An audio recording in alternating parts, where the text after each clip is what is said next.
ناظرین، آج کے ایروز آف انٹلیکٹ کے اس ایپیسوڈ میں آپ کو ویلکم کرتا ہوں۔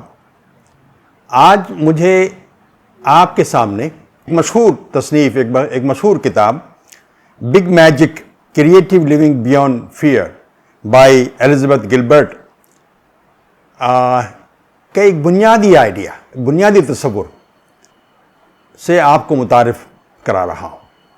یہ تصور بیسیکلی آئیڈیاز اور کریٹیوٹی سے متعلق ہے۔ یہ میں آپ کو سامنے اس لیے پیش کر رہا ہوں کہ تاکہ آپ اس پر غور کریں اور کچھ سوالات اور کچھ کمنٹس ہوں تو ضرور میرے یوٹیوب پر آپ اس کو ضرور شیئر کریں۔ تو اس کا ٹائٹل ہے، کیا آئیڈیا ایک زندہ وجود ہے؟ Is idea living entity? چند باتیں تحریر کی ہیں میں نے، کچھ باتیں پھر آپ کے سامنے زبانی پیش کروں گا۔ واضح رہے کہ میں اپنی پوری عمر میں کریٹیوٹی کے لیے وقف رہا ہوں، اور اس دوران کچھ ایسے اصول مجھ پر عیاں ہوئے ہیں جن سے معلوم ہوتا ہے کہ آئیڈیاز کس طرح کام کرتے ہیں یا ان کے ساتھ کس طرح کام کیا جا سکتا ہے۔ مجھے یہ کہنے میں ذرا بھی ندامت نہیں کہ یہ پورا عمل طلسماتی یعنی میجیکل نوعیت کا ہے، اور میجیکل کا مطلب واقعی میجیکل ہے، بالکل ہوگورٹ کی طرح، جیسا کہ مشہور ناول ہیری پوٹر میں طلسم سکھانے والے ایک اسکول کے بارے میں بتایا گیا ہے، یعنی ماورائے فطرت، پراسرار، ناقابل توجیہ، فوق حقیقی، خدائی، ماورائے ادراک اور مادی دنیا سے ماورا۔ کیونکہ حقیقت یہ ہے کہ کریٹیوٹی افسوکاری یعنی میجکنگ ہے، یا میجکنگ کی ایک ایسی قوت ہے جس کی اپنی بنیادیں مکمل طور پر انسانی روح میں پیوست ہیں۔ مجھے معلوم ہے کہ یہ انداز فکر جدید طرز سے بالکل بھی میل نہیں کھاتا اور بالکل ہی غیر سائنسی ہے۔ ایک دن میں نے ایک معروف نیورولوجسٹ کو ایک انٹرویو کے دوران یہ کہتے سنا تھا کہ کریٹیوٹی طلسماتی یعنی میجیکل سی لگتی ہے، لیکن طلسم یعنی میجک نہیں ہوتی۔ لیکن میں بصد احترام یہ کہنا چاہتا ہوں کہ میں اس سے اتفاق نہیں کرتا۔ میرے خیال میں کریٹیوٹی نہ صرف طلسماتی یعنی میجیکل ہے، بلکہ یہ میجک ہی ہے۔ آئیے دیکھتے ہیں کہ کریٹیوٹی کس طرح کام کرتی ہے۔ ہمارے کرۂ ارض پر صرف جانور، پیڑ پودے، جراثیم اور وائرس ہی نہیں رہتے، بلکہ آئیڈیاز بھی رہتے ہیں۔ یہ زندہ وجود انرجی یافتہ تو ہوتے ہیں، لیکن ان کی اپنی کوئی شکل نہیں ہوتی۔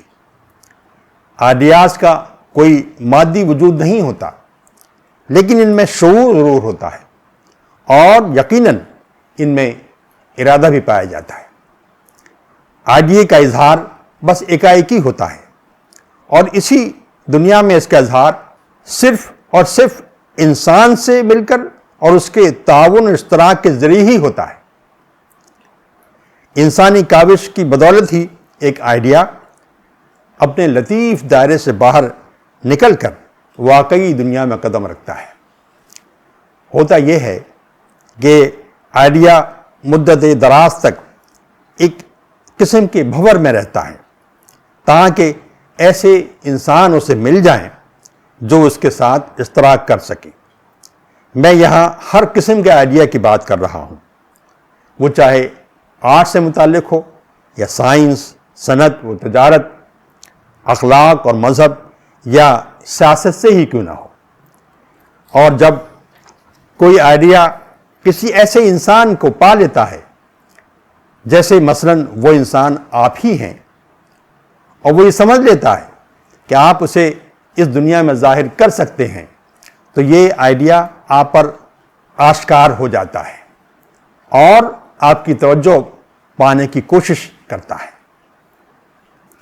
زیادہ تر تو یہ ہوگا کہ آپ کی توجہ اس کی طرف مبذول نہ ہوگی۔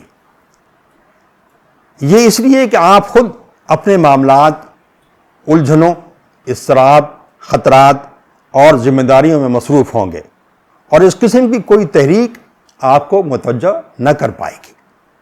مثلا ایسا کوئی سگنل آئے تو ممکن ہے کہ آپ ٹی وی دیکھ رہے ہوں، بازار میں خرید و فروخت کر رہے ہوں، یا کسی پر غصہ آ جانے پر ہی غور کر رہے ہوں، یا بس کسی کام میں مصروف ہوں۔ آئیڈیا آپ کو اشارہ کرے گا، شاید چند لمحوں کے لیے، ممکن ہے چند مہینوں کے لیے، اور ممکن ہے چند سال تک یہ آپ کو متوجہ کرنے کی کوشش کرتا رہے گا، لیکن جب بالآخر اسے یہ احساس ہوگا کہ آپ اس کے پیغام سے تغافل برت رہے ہیں، تو یہ کسی دوسرے انسان کی طرف متوجہ ہو جائے گا۔ البتہ کبھی کبھی بہت شاذ و نادر ہی ایسا بھی ہو جاتا ہے، اور بڑے ہی شاندار انداز میں ہوتا ہے، کہ کسی دن آپ بڑے ہی پرسکون اور خالی ہوتے ہیں، اور کسی چیز کے حصول کے لیے تیار ہوتے ہیں۔ آپ کا خود حفاظتی نظام سست ہوتا ہے، اور آپ کی الجھنیں دم توڑ رہی ہوتی ہیں۔ تو ایسے میں کوئی طلسم یا میجک آپ کو متاثر کر جاتا ہے۔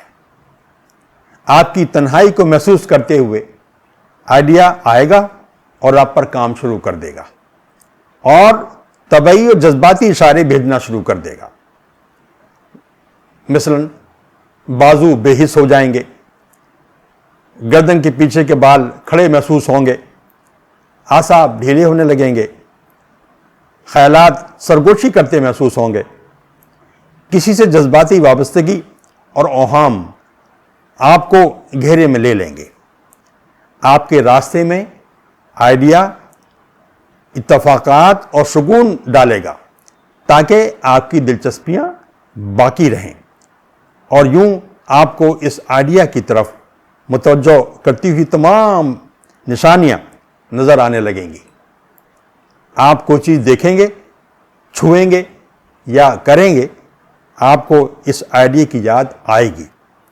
رات کے درمیان یہ آئیڈیا آپ کی نیند اچاٹ کر دے گا، اور آپ کے روزمرہ کے کاموں میں دخل اندازی کرے گا۔ یہ آپ کو اس وقت تک تنہا نہیں چھوڑے گا جب تک کہ آپ کی مکمل توجہ اسے حاصل نہ ہو جائے۔